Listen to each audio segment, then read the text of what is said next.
వాళ్ళ ఇంటికి వెళ్ళి పింఛను స్వయంగా ఆయనకు అందజేశాను. రెండోది పక్కనే కూర్చొనుంది ఓబుళమ్మ, ఆమెకి వితంతో పింఛను ఇచ్చారు, వాళ్ళ ఇంటికి వెళ్ళి ఆవిడికి నేరుగా అందజేశాను. మూడోది ఇక్కడ రంగనాథ్, ఆయన సెరికల్చర్ వేస్తాడు, ఆయన ఇంటికి కూడా పోయి షెడ్ కూడా చూశాను, కష్ట నష్టాలు తెలుసుకొని వచ్చాను. ఈ ముగ్గురికి ఒక అవకాశం ఇద్దాం, వాళ్ళు మాట్లాడిన తర్వాత నేను విషయాలన్నీ మీతో మాట్లాడతాను.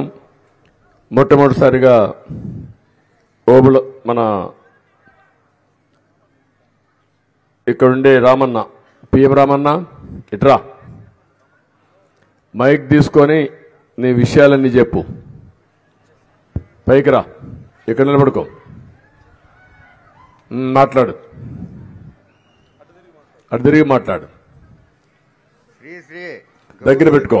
శ్రీ శ్రీ గౌరవనీయులైనటువంటి రాష్ట్ర ముఖ్యమంత్రి అయినటువంటి నారా చంద్రబాబు నాయుడు మన గుండుమల గ్రామానికి వచ్చేసి మాకందరికీ మనస్ఫూర్తిగా సంతోషపరిచి ఓల్డ్ పింఛన్ దుడ్లు అందరికి ఇంటింటికి పోయి ఇచ్చేసి అందరినీ ఆనందపరిచిన ఉగాదిగా, చంద్రన్న పండుగగా ఈ పంచాయత్ అంతా ఒక ఆనంద భైరవిగా ఆనంద ఉత్సాహాలతో వైభోగంతో చేసినందుకు మాకంతా మనస్ఫూర్తిగా వందించే సంతోషమైనది.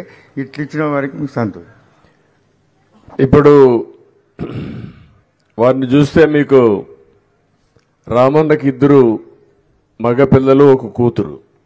కూతుర్ని పగ్రామంలో ఇచ్చాడు.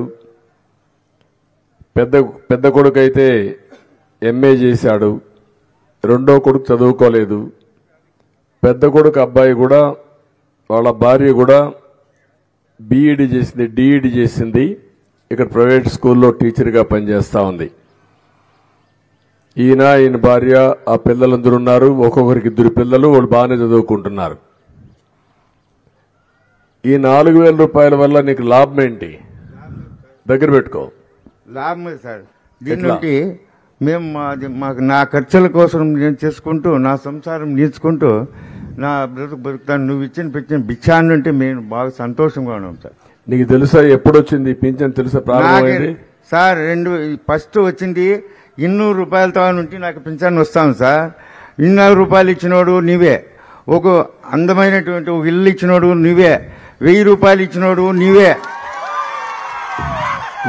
తిరిగా 2000 ఇచ్చినోడు మహానుభావుడు నీవే, తిరిగా 7,000 ఇచ్చి మహాయుభోగంగా అద్భుతమైనటువంటి సంభ్రమంగా చంద్రన్న పండగగా సాటిన వాడు మహా దయానందుడైనటువంటి నీవే.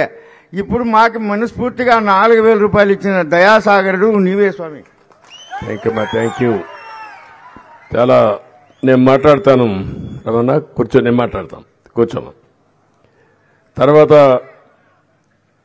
ఇక్కడుండే పక్కనుండే ఓబులమ్మ గారు, ఓబులమ్మ మాట్లాడు.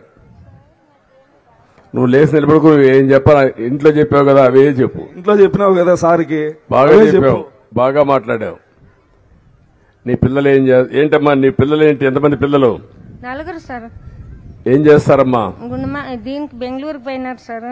4 బెంగళూరులో ఉన్నారు. అవునన్నయ్య, బెంగళూరు పోయినారు. వాళ్ళ ఇంట్లో ఏమి ఇది లేక పోయినారు అన్నయ్య. నువ్వు ఇచ్చిండే దీనికి మాకు ఇది అవుతా ఉందన్నయ్య.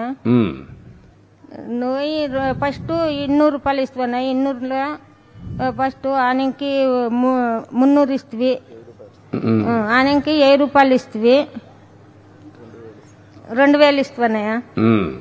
ఇప్పుడు 3,000 నుంచి 4,000 ఇచ్చాం. మొన్న నెల 7,000 తీసుకున్నావమ్మా? తీసుకున్నానన్నయ్య. ఏంటి పిల్లలందరూ గౌరవిస్తారా నీకు?